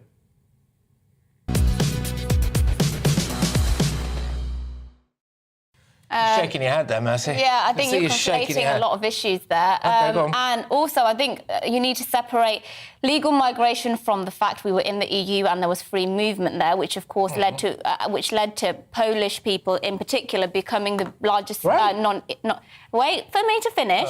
Becoming the largest non-British immigrants from the country, where before I think it was Indians, for example. So a lot of the immigration growth was actually driven by free movement EU, which we couldn't control. I think you're massively underestimating how difficult it is to get into this country legally if you were from outside the EU. You have to jump through so many hoops, prove so much of your income. You have to prove you have to have a job. You have to be sponsored. You have to be sponsored. I'm talking about legal migration here. You have to be sponsored. You have to show you have somewhere to live. So this idea that, you know, people would be coming and taking up housing stock, you know, people to come here legally from outside the EU have to jump through and prove. I'm not trying to demonise anyone. I would be doing the exact same thing. I will hold my hands up to this. If I was basically from any other country apart from this one, I would probably be doing my best to move myself and my family over here. I'm just saying that I think the way that we're managing it is not great, and really... In what sense? We have a points-based immigration system. It's numbers. Which means, OK, so if it's numbers, we know that legal migrants make a net contribution to the economy. It's and so in what sense is it numbers? Yeah, so it's numbers because we're not also... So I could tolerate it a lot more if we were also building the right amount of housing stock. So that's a government problem, not an immigration problem. I'm not demonising... You're trying to make it out like I'm demonising immigrants. I'm critiquing your argument. I'm literally making a point the same as you, which is it's a government problem, right? We have not handled this well. We're not managing it well, and it needs to be managed well. Because if we had the right amount of housing stock, more schools built, more everything, more hospitals, this, that and the other, it wouldn't be a problem. We've got enough space, right? We've got enough space. I don't care how many, different ethnicities I see when I walk down the street, but if we keep going the way we're doing now, we're just really handling it badly, and it will end up with not enough housing and everything. I don't think the problem is legal migration in general. I think you have to be specific. It was uncontrolled migration from the EU, which led to an unprecedented amount of people coming into this country, many of whom, by the way, because you could have got on if you were from the EU, you could literally, with nowhere to live, put your whole family on a plane and go and live in a one-bedroom flat. Obviously, that's not a one-bedroom, literally one bedroom. And lots of people did that and ended up being victims of trafficking and things like that, and modern-day slaves, whereas immigrants who came from outside of the EU during that time, they had to be earning quite a lot of money. They had to prove they have somewhere to live. They have to be sponsored to come here because they already had a job or they're bringing family over. So, and those people ended up contributing more to the economy than they were taking out. So I think we have to not conflate a lot of issues in this debate. Yeah, for me, genuinely, it's more about we just need to get a grip of this, OK? We just need to manage it right, because my concern, one of my big concerns, by the way, is that if we don't, I mean, if you walk around parts of Birmingham or Russia, for example, I went to school, there are massive demographic changes, which, if it's handled correctly, is fine. But what does handled correctly mean? Well, it means things like integration. It also means things like just getting the numbers right at the minute, because my big concern, right, is that the way we're currently going about... It's not an open door policy. I suppose it might as well be the Channel, to be fair, but a bit like that is actually going to cause more racism, because people are going to end up being like, oh, I'm sick of this, and they're going to start blaming the immigrants as opposed to blaming other people. That's illegal migration, which is a very small proportion of the net migration, net people coming here. But we have actually more migration from outside the EU since we left the EU, and we have a points-based immigration system. So is that OK? There are more numbers there, and we have a points-based immigration system. But that also defeats the argument, doesn't it, that the Brexit vote was racist? Because we actually, if you voted for Brexit, it means that you're going to have more immigration from people of quotes-unquote non-white countries. That was one of the strong arguments I thought for Brexit, to make a fair system. But my point is, if it's a numbers game, we have a points-based immigration system which now directly links numbers of immigrants coming in to what we need in our economy, because they're rated based on, I suppose, they're given points, so to speak, based on what we need in our economy, and the numbers have gone up. So is that a bad thing or a good thing? If we're bringing in people based on the skills we need and the numbers have gone up. So it's not a numbers thing, then. The numbers have nothing to do. It's the quality of the migrants coming in. No, it's both. It's both. Why would it? If it didn't have anything to do with numbers, why? I'm not saying it doesn't. I'm saying, why do you think it does? I should think it's about quality and this housing stock. I think there's a chance we might be making the same point here, which is that I think it's about the quality, but also I think that basically if we don't get a grip on the exact numbers, how long have we been hearing about it's got to be reduced to the tens of thousands, and then every year it goes up? Well, if numbers weren't a thing, they wouldn't be saying that, would they? Well, that was a populist policy that was never going to work, and actually they've done the exact opposite and increased numbers by having a points-based immigration system. But anyway, let us know. Gosh, I'm not going to win this one, am I? GBNews@gbnews.uk. Let's go back to our top story. Our political editor, Darren McCaffrey, is in Madrid for the final day of the summit over there, and he has brought us this report. Well, it's the final day of the NATO summit here in Madrid. We're expecting to hear from the Prime Minister a little bit later on, probably trying to spell out the details of that announcement that was made overnight about an extra 1,000 troops that are going to be deployed to NATO's eastern flank, and an extra £1 billion as well, in addition to, actually, frankly, more than £2 billion that's already been contributed to the efforts in the war in Ukraine in recent months. It's clearly quite a sizable contribution. The UK, along with NATO allies, Germany, the United States and others, insisting that they do have Ukraine's back in this war. I think, as Emmanuel Macron, the French president, put it quite recently, that this is a war that Ukraine needs to win. Jens Stoltenberg, the NATO Secretary General, suggesting that there was a clad iron guarantee that they would have NATO's backing whatever the costs. And that is why we're seeing these announcements in the recent days about extra supplies of weapons, communication systems and fuel to try and help out the Ukrainians. Frankly, though, the Ukrainians, as always, perhaps unsurprisingly, want to see NATO go further.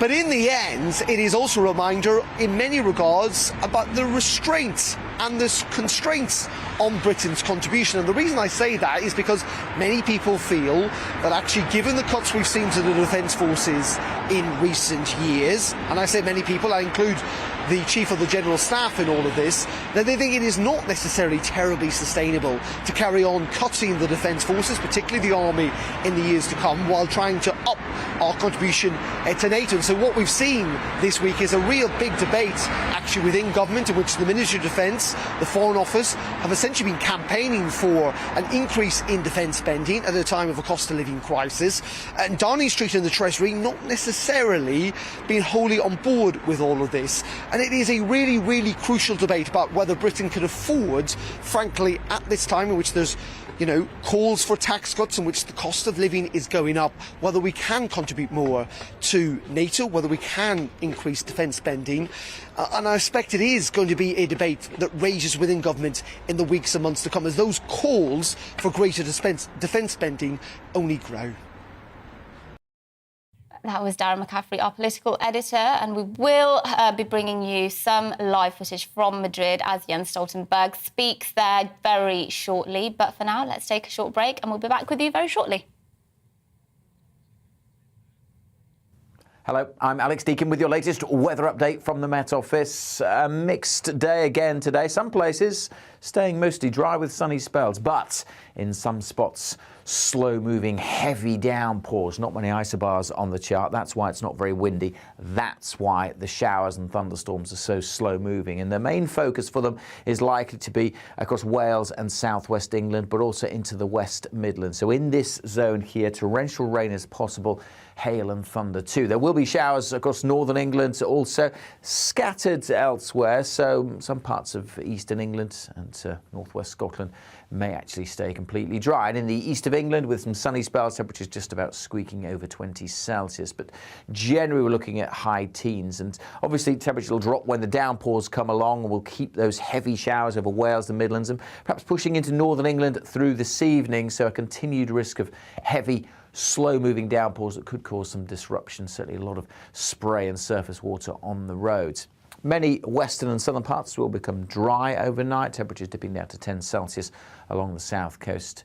Elsewhere, we're looking at 12 to 13 to start Friday. We're going to start with further cloud and rain across northeast Scotland, just like this morning. And then, just like today, we're going to watch the showers breaking out. Probably not as intense, and there's a bit more movement to them, so they'll be moving through a bit more readily during Friday. And Wales, southwest England looking a lot drier tomorrow. But notice cloud and rain spilling into Northern Ireland. That is the next weather system that's going to bring some heavy rain and gusty winds likely during Friday evening. That'll steadily spread across the country on Friday night and into the weekend. Elsewhere, things getting a little drier, certainly to start with over the weekend. But that weather front will bring some rain edging in from the west during Saturday, and then a ridge of high pressure should bring some drier weather as we go into next week.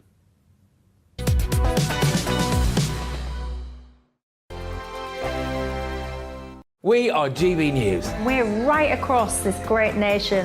On TV. On radio. On digital. Absolutely everywhere. We don't talk down to you. We embrace all voices with honest and civilised conversation. We are not part of the establishment. We're one of you. And we're only getting started. Join us on GB News, the People's Channel, Britain's news channel.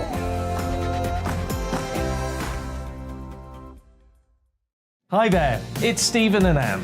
At breakfast from 6 a.m, you'll always be caught up with everything you need to know, the latest headlines, opinions and debates. We'll bring you the good news and the bad, but most of all, we're here for you. Remember, send in your views and let us know what you would like us to talk about.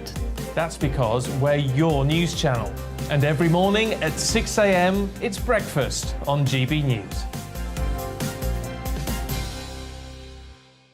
My name's Tom Harwood and join me 9:30 a.m. every weekday for The Briefing, your one-stop shop for everything you need to know about what's going on in politics today. I wonder if this is a deal that might need to be like the biscuits in this factory, twice baked. Is there not an opportunity here to win out against the extremes? Tom Harwood, GB News. What are you going to do about it? Things should have been done differently, and they certainly are being done differently. Don't miss it. The Briefing with me, Tom Harwood, 9:30 Monday to Friday on GB News. Where would you like to go? Just take me to the studio, please, mate. You know where you're going. I've got a show to do. Friday Night Feast on GB News, 7 p.m. And it's like nothing you've ever seen before. We take a different angle on the week's biggest news stories. The viewers and listeners set me some absolutely mad challenges to do. We tried to rehome a rescue dog. And yes, there's some other wacky stuff in there as well. I feel like I could take on the world. Well, that's that. Friday Night Feast with me, Patrick Christie's, every Friday, 7 till 9 p.m. on GB News. Be there. Join me, Darren Grimes, for Real Britain every Saturday and Sunday from 2 p.m. A news hour that comes with a trigger warning. Scorching hot opinion with prominent guests saying the unsayable and a little bit of weekend fun thrown in. Unlike other broadcasters, I won't be forgetting what the B in our name stands for. So howie in for Real Britain Saturday and Sunday from 2 p.m.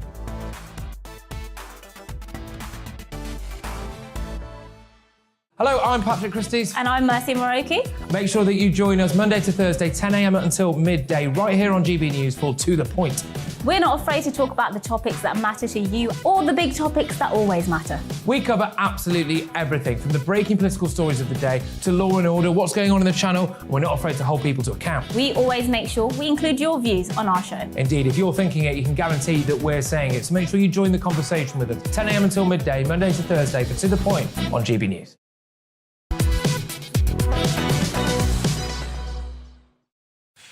Right, OK, well, welcome back, everybody. Now, the UK has obviously already pledged an extra £1 billion in military support to Ukraine, with the US boosting its presence in Europe by stationing troops permanently in neighbouring Poland. And in Madrid, where NATO members are currently gathered, the alliance agreed that Russia was, quote, the most significant and direct threat to allies. Now, security and to peace as well, and the stability, crucially, in the Euro-Atlantic area. Well, we're pleased to be joined by the defence editor of the Evening Standard. It's the one and only Robert Fox. Robert, thank you very much. Right, well, let's preview it, really, because we're expecting some people, obviously, to walk onto stage and Stoltenberg to give his big announcement very shortly. What are you expecting? Well, what he will say is, as you rightly say, Patrick, that the situation has changed even from last year's major summit of heads of government of NATO, because there is an actual threat of war. We've got war in Ukraine, but the question for NATO is how it manages a containment policy. We're really back to the Cold War here, a containment policy towards Russia without confrontation or conflict. And it's going to be a very tricky one, because as we see all the time, that Putin and his cabal always manage to up the odds. We thought it was about Ukraine. Now there's a problem about Lithuania. There's a problem about Moldova. There's a problem even about the high Arctic and the amount of pressure that Russia is putting there. That has brought Finland and Sweden into the alliance. But what Jens Stoltenberg hopes to do is to announce a relaunch of the alliance. In the new context, it will be a bit of on the one hand, on the other. It's going to be more global, because it's going to mention the growing threat around Europe now from China. But it's really going to concentrate heavily on we must protect ourselves in our area. And it will be a call to action, not only from the leader, the United States, which has stepped up, but it's what the leading European powers are going to do. That means Britain, France, Germany, and then in the second layer, Spain, Italy, and so on. And the suspicion must be from this alliance is that they're not all exactly in tune with each other at the moment. No, and that's an issue, isn't it? But I made a point earlier, I was covering for Tom Harwood on the briefing, and about actually this idea now that if Finland and Sweden, which they presumably will, I would have thought, maybe eventually anyway, join NATO, that NATO would in some way be doing them a favour. Well, actually, they're quite a well-equipped force, aren't they? They've got something like 1 million troops, from what I can gather. They will be doing NATO a favour. Yeah, exactly. Exactly. Are a very, very modern force, the way that they conceive of the whole defence concept, which it's called, and Britain is learning very hard. There are people, Patrick Sanders' team and so on, Jim Hockenhull, who are the two leading generals, who are driving a new policy and a reform policy in the UK. They're learning primarily from Finland and Sweden, as I said, this whole defence concept, and they're learning from how, with very, very limited resources, how successful the Ukrainian forces have been in the field. Exactly. We're on a learning curve here too. Well, we are. And actually, look, it remains to be seen how this thing turns out, of course, and we'll have to just wait and see about that. And I think Vladimir Putin is possibly becoming increasingly less predictable, maybe, and there may be different reasons behind that. But when it comes to things like this, actually, I think it's emboldened potentially a lot of other nations. I think it's really taken the gloss off the Russian might, the power of Putin, actually. What do you think? Well, I think Putin, by the way, Patrick, is everything that I'm learning, and I've been digging around particularly for the last fortnight on this one. Is he ill? Is he under threat? Doesn't seem to be ill, and he doesn't seem to be under threat. So he just wants to go slogging on. He's not. Do you honestly think he isn't? Because sorry to interrupt. It's just a. Against Stoltenberg, have we? So no. I'm going back to you. I just wanted to interrupt you. So it was just about whether honestly you really don't think that Putin.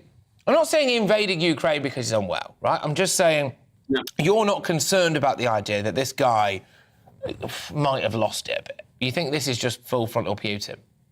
Now, this has been in the works for more than 20 years. It's now absolutely clear. If you listen to brilliant people like Fiona Hill, there are people like Henry Kissinger, now in his 100th year, but still clear as a bell. He's known Putin over the years. He said Putin always had an obsession about enlarging Russia, making Russia the great civilization entity that it should be on the global scene and the global historical scene. And he's always been obsessed with Ukraine. He didn't think Ukraine should exist separately, almost even as a province, but saw it as part of Russia.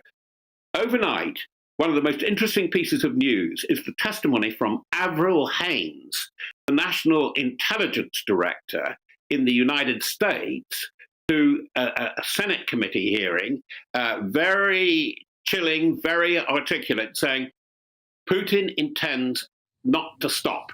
He is going to go for the whole of Ukraine and will go on for as long as it takes. Now, that's a warning to us all, and we've all got to take our positions about that. I hope we're reminded by that, of that by Jens Stoltenberg. Well, that's interesting, and we are still waiting for this guy. It's almost like Jens Stoltenberg has got no concept of other people's time, this guy, right? OK, we're still clinging on. We're waiting for Jens. He's got form, Patrick. Spent half my life waiting for Jens. Anyway, but when it comes to Putin's direct intentions, so you're convinced from what you said there, he wants the whole of Ukraine. I think that's reasonable. Of course it is. We're not as in that he wants it, as in that's what he does want. And the Baltics. Yeah, well, and then here we go. Right, so we're in now. So we're into NATO there. Yeah, and then here we go. So should NATO and, well, all of us really, go at him hard right now to nip that in the bud? If that is, in your view, definitely where we're going to end up, why don't we just do it now? Being a bit of a Scot in this, a bit dour and practical, we're nowhere near ready for that. And that's the thing that has been so striking, Patrick, I'm afraid, since January, is how unprepared Western Europe was for this. And even parts of the great glitterati chatterati who gild your screen at GB News. Do you remember back in January there were people, former heads of MI6, saying, oh, no, Putin's a reasonable man. He talks to us in the West. He wouldn't be so rash as to invade Ukraine and so on. We're still playing a hell of a lot of catch up, and we have one or two priorities on the way. We're saying, oh, we're putting in a few guns here, a few billions here to Ukraine. Ukraine needs a whole new army if it's going to be able to hold the line over years, let alone thinking of counterattacking and regaining territory. It's a big ask, and I don't think we're addressing that yet. No, and one of my concerns is that because we've taken our eye off the ball, not just us, but everyone, like you said, basically Europe, basically the West, I suppose, maybe not necessarily America because they're massive, but taking the eye off the ball a bit, and then we're kind of drip-feeding resources that are not quite enough, but are just delaying stuff into Ukraine. And then basically it's a slow death. And then when Putin does go through Ukraine, we've got nothing left. That is a very fair comment. And I think that this is the problem that Boris Johnson faces now. We have had excellent presentations this week, particularly from the new head of the British Army. It was not only General Sanders, but it was General Sanders and the team behind him, who have been so impressive at his land warfare conference, which is a kind of, for the public, the AGM of the army every year. But they've laid out the stall beautifully. We cannot go on the way we're going. We've got to be prepared for the new dimension. We work with allies. We've got to train and prepare our forces in a different way. And Boris says, yes, I'm right behind you, but by the way, I want to cut 10,000 personnel, and I don't think you can have the money that I promised you before. It's a crazy way of running a military railway, if I could put it like that. No, absolutely. Look, really insightful stuff. I must say, I don't think I've necessarily spoken to you before, Robert, but I'd hope to speak to you again soon. Robert Fox there, defence editor of the Evening Standard. Great stuff, that, really good. Well, look, after the break, we are still waiting to hear from the UN Secretary-General on this and what's going to happen. But if you don't know, of course, it's also Social Media Day today. That's right. But has it been a force for good? Has it been a force for bad? Where do you stand on social media? Of course, you can check us out on social media at GB News. But anyway, we're going to ask an expert after these headlines. Don't you move.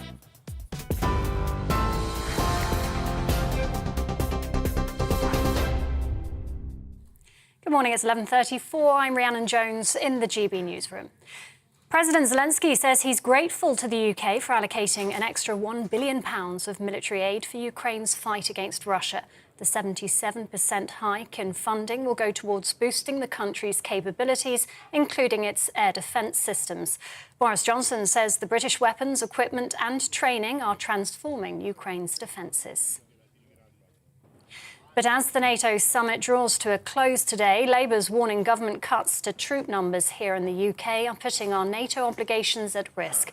Shadow Defence Secretary John Healey told GB News the UK's standing in the world is under threat as 10,000 service personnel will be cut from the British Army over the next 3 years. The European Court of Human Rights has intervened in the case of 2 Brits condemned to death for fighting Russian forces in Ukraine. It's told Russia to ensure the death penalty imposed on Aidan Aslan from Nottinghamshire and Sean Pinner from Bedfordshire isn't carried out. Passengers say Heathrow is total chaos this morning after the airport ordered the cancellation of 30 flights. Many didn't find out their journey had been scrapped until they arrived. Heathrow bosses say they're working with airlines to get those affected rebooked on alternative flights.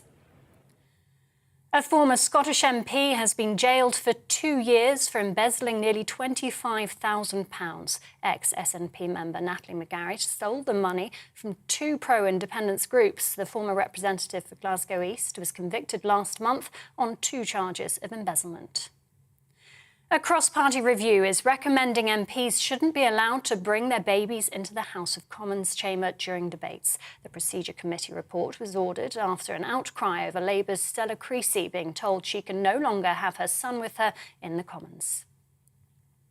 TV online and DAB+ radio, this is GB News.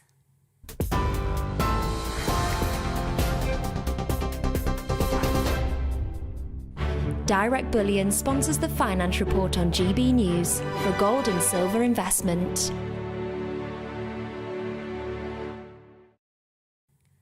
Here's a quick snapshot of today's markets. The pound buys you $1.213 and 1.164 euros. And the price of gold currently stands at £1,494.17 per ounce. Direct Bullion sponsors the Finance Report on GB News for physical investment. We are GB News. We're right across this great nation. On TV. On radio. On digital. Absolutely everywhere. We don't talk down to you. We embrace all voices with honest and civilised conversation. We are not part of the establishment. We're one of you. And we're only getting started. Join us on GB News, The People's Channel. Britain's news channel.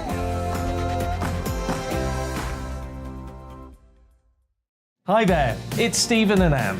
At breakfast from 6 a.m, you'll always be caught up with everything you need to know, the latest headlines, opinions and debates. We'll bring you the good news and the bad, but most of all, we're here for you. Remember, send in your views and let us know what you would like us to talk about.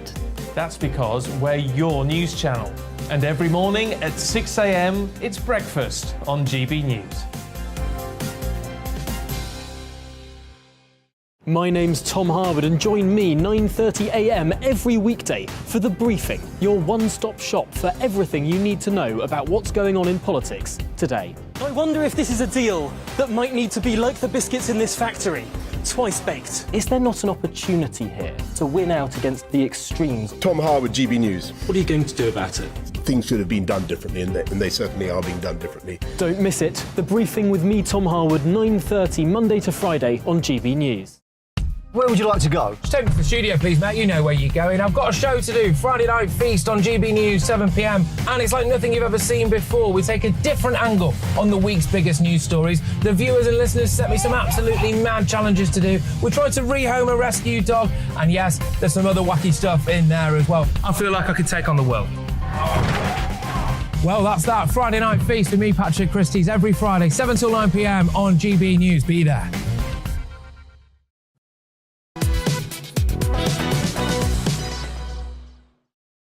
Yes, hello everybody, it's 11:39. This is To The Point with me, Patrick Christie's, and of course Mercy Muroki as well, right here on GB News, live as ever on your TV, online and radio. Yes, now our next story contains themes that some may find distressing, very distressing. A mother, stepfather and teenage boy will be sentenced this morning for the murder of 5-year-old Logan Mwangi in July last year. Angharad Williamson, John Cole and a 14-year-old who cannot be named for legal reasons were found guilty of Logan's murder in April. Yeah, so Logan Mwangi's body was found dumped in a river after suffering what prosecutors called a, quote, brutal and sustained attack. Our South West of England reporter, Jeff Moody, has sent us this report. A mother's worst nightmare. Please help me, please. Where are you? My son's not here. My boyfriend's not here. Take a breath. Take a breath. Except this was an elaborate performance. As was this. I feel so useless. I know. By the time police arrived at the house of 5-year-old Logan Mwangi, the little boy was already dead, and his mother knew it. He'd been the victim of a brutal and sustained assault. Prosecutors say he'd suffered 56 internal injuries, injuries usually seen only in victims of a high-speed car crash. In July last year, he tested positive for COVID. His mother and stepfather made him stand for hours on end, facing the wall, racist taunts ringing in his ears. And they kept him prisoner. Within days, he was dead. It was this footage that first aroused suspicions. While Logan's mother breaks down, the washing machine is at full pelt. It's stuffed with bloody sheets from the boy's bed. And then came this, CCTV footage from neighbours showing John Cole and another boy removing Logan's body from the house, dumping it in the River Ogmore. Logan Mwangi's mother, Angharad Williamson, his stepfather John Cole and a third defendant, a 14-year-old boy who cannot be named for legal reasons, pleaded not guilty to murder at Cardiff Crown Court, but a jury found otherwise. After the verdict, Logan's father spoke of the most beautiful boy whose life had been cut tragically short. The world is a colder and darker place without his smile and happy energy in which he lived his life. The hole that has been left in the hearts of all who knew and loved him will never be filled. The authorities already knew Logan was at risk. He'd been on the Child Protection Register but was removed just a month before his death. A child practice review will now examine in detail the actions of the authorities. A report is due in the autumn. Only then will the question be answered. Could more have been done to save this little boy's life? Jeff Moody, GB News. I just can't believe people like that exist. Really, seriously, you hear the details, the harrowing details there. That was our reporter, Jeff Moody, by the way, with a very, very distressing package there, just outlining the sheer scale of what happened to that poor little lad. Anyway, let's move on. Yes, now the Queen met Scotland's First Minister, Nicola Sturgeon, yesterday in the wake of her unveiling plans for a second referendum. Yes, but what would happen to the monarchy in Scotland if it votes to leave? Well, Cameron Walker, he's been finding out for us. What I will never do is allow Scottish democracy to be a prisoner of Boris Johnson or any Prime Minister. Strong words from the First Minister, who believes she has a mandate to cut ties with Westminster and carve out a new, independent Scotland. Nicola Sturgeon's statement comes the week the Queen and the royal family are celebrating the country's culture and heritage at Holyrood. She met Her Majesty for a one-on-one meeting yesterday. What was discussed remains private. But what would happen to the Queen if Scotland becomes independent? Professor Robert Hazel is a constitutional expert and predicts Scotland will become the 15th Commonwealth realm where Her Majesty is head of state. The Queen would be represented by a Governor-General, as she is in the other countries where she is also head of state around the world. And it would be for the Scottish Government, in effect, to choose that Governor-General. That's what happens in places like Australia and New Zealand. There were once separate monarchies in England and Scotland. Following the death of Elizabeth I in 1603, the union of the crowns bound the monarchies together. It was 100 years later that the two parliaments merged and MPs representing Scotland sat in Westminster for the first time. Royal historian David Starkey explains. The union that is wanted to be dissolved by Nicola Sturgeon is this second union. It's the Union of 1707. And this is the thing that powers everything. This is why it's so important. It transforms Scotland. Scotland, before that point, is backward. It's desperately poor.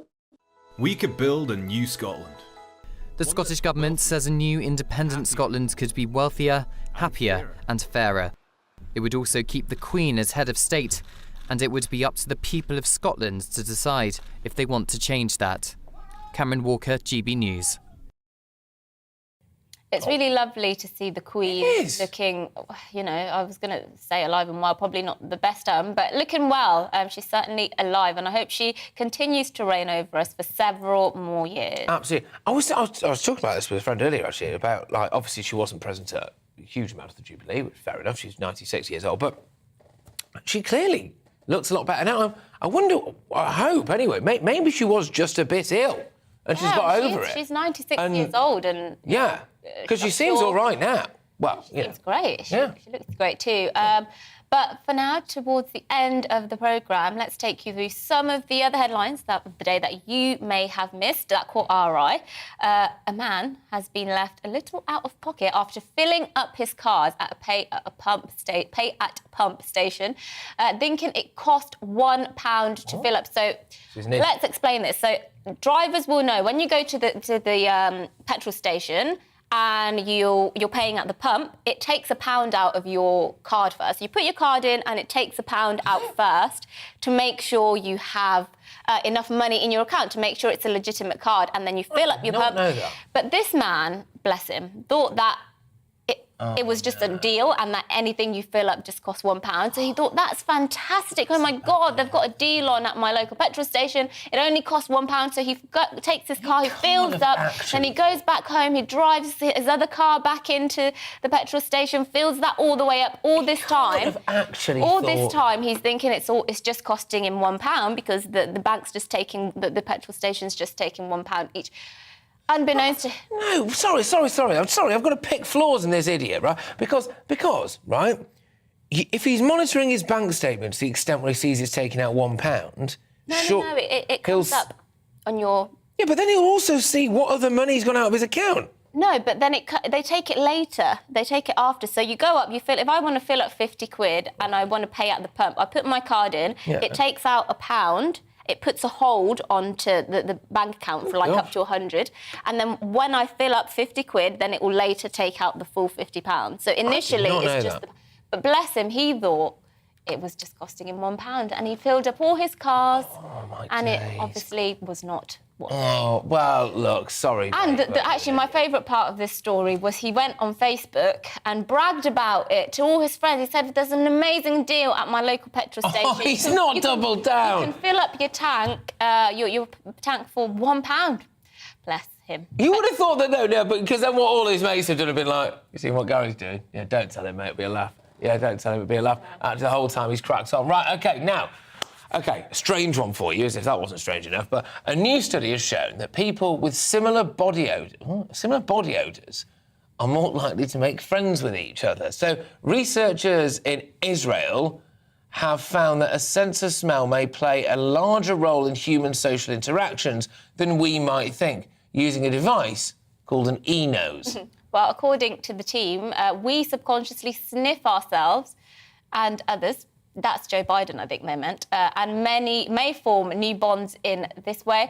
I think that's surely animals do this, so I don't see why it would be weird for humans to. Well, it'd be weird if we did it like dogs do it. Yeah, but I'm best friends with my dog. Does that mean I smell like dog? To be honest with you, Mercy, I don't know. Well, I mean, because my dog loves my smell, and I quite like the way my dog smells. This show's taking a turn. Smells like wet dog, and I kind of like it. Yeah, OK, there are some people with dogs, though, where you go round, it's got, like, lovely houses. We had some... But they stink. The house stinks. Yeah. And it's like... But maybe they've just got nose blind. But I like the smell of manure, like this countryside, you know? I do. I like earthy... I like the smell of soil and compost and manure. How often do you sniff compost? Don't. Right, OK, so Air New Zealand is launching the first ever lay-flat beds for economy-class passengers. Yes, finally. Normal people like you and I can now afford to lie down on a plane. Right, starting in 2024, 8 new Boeing 7679 Dreamliners, that's a good name, isn't it, for this, will be made... the economy Skynest option, basically. God, you carry on. Yeah, it's a series of 6 single bunk beds, and if you're listening to us on radio, go check it out online because they look amazing. You can stretch out and sleep in semi-privacy for the over 22-hour journey from the UK to New Zealand, which is amazing, but I don't know how I feel about semi-privacy. I don't want to sleep next to a random bloke. Well, but the thing is, though, if you are there with your partner, then it makes it a lot easier to join the Mile High Club. Well, there's that, isn't there? But I bet it's going to be extortionate. I know they're saying it's economy, but I bet there'll be a premium attached to being allowed to lay down. But it's so true. I don't know about you guys. I really can't see. I got one of those neck pillow things. It's just not possible. And then also as well, I feel bad because unless I'm sitting by the window, if I'm like on the aisle seat or something, and it's someone wants to go to the toilet, they have to wake me up. So I'm constantly being like, are they not waking me up because they don't want to be rude, but actually they're sitting there in massive discomfort. I feel sorry for parents with little babies who have to sit and because long journeys, especially like transatlantic journeys or trans-Pacific journeys, you're talking 8 hours. And having a little baby which won't settle down. I think they should make family little rooms. They should. The family area. Yeah, in a plane. Although a plane crash doesn't sound great, does it? But no, I feel sorry because what I don't like is when you can tell the parents are putting absolutely no effort into looking after their kids. They've booked a flight to like Florida, so it's like however long it is, 8 hours or whatever, and they've got no activities for the kids whatsoever. The kids are bored, they're restless, they're screaming, they're crying. But the people I do feel sorry for are the ones where you can tell, like the baby's like teething or something. And it's just going to be... And they're walking up and down this... And they must know that they're a massive inconvenience for everyone. It's not I know, it's the awkwardness of knowing you're also disturbing everybody else, because that makes you feel even more... With your daughter, did she ever kicked off? No, she's never kicked off, but she took her first flight when she was about 1, and that was to Canada to see a family over there. And I remember her being quite okay, to be honest, but she's always been a calm baby. I know not everybody has a calm baby, and I have seen babies crying for hours and hours and being unsettled, non-stop. Which is why they should make, family rooms, so you can go and put your baby down somewhere properly, and, you can have a little nap as well. So, if anything, I think parents should get one of these for free, these beds. Yeah, exactly, but crucially, do not call it the massive plane crash. Anyway, right, the United States Federal Communications Commissioner has urged Apple and Google to ban the social media app TikTok from its products, warning that, quote, TikTok is not just another video app. That's the sheep's clothing, it says. Well, the agency has listened to leaked audio recordings from over 80 internal meetings that took place in TikTok's HQ, where China-based employees apparently discuss how they repeatedly access the private information of their American users. I mean, is anybody actually surprised that the Chinese hackers are hacking American users' data? I'm absolutely not. No, absolutely. I mean, in fact, one member of TikTok's Trust and Safety Department reportedly said that everything is seen in China. But again, this is just obvious. It's a Chinese-made thing that was designed to entice mostly doing now, isn't it? Yeah, I don't use TikTok. I think it's sinister. I mean, I don't want to go down the conspiracy theory, but with TikTok, I just genuinely do find TikTok quite sinister, and the way kids are completely obsessed with it, I think is going to cause loads of problems. Some of the stuff on there is very disturbing as well on TikTok. To be honest with you, I've not really been on it. Yeah, don't bother. Really? But our TikTok's great. Our TikTok is fantastic. The TikTok that we've got on GB News, which actually we're going to be doing. Go and download TikTok. Go and download TikTok now, right? And just get GB News on TikTok. Block everyone else. And you'll see us on it, OK? Because we're actually going to be doing daily TikTok videos, right? Exactly. Yeah. Block everyone else. All you need to follow. Yeah. Absolutely. And don't tell the Chinese government anything. Right, OK, yes. No, I do wonder about how much time these people have got. So Facebook obviously was like the one, but remember MySpace? Yeah, Bebo as well. I was never on Bebo. Bebo was great. What else is there? There was Instagram. I'm not, to be honest with you guys, I'm not really on.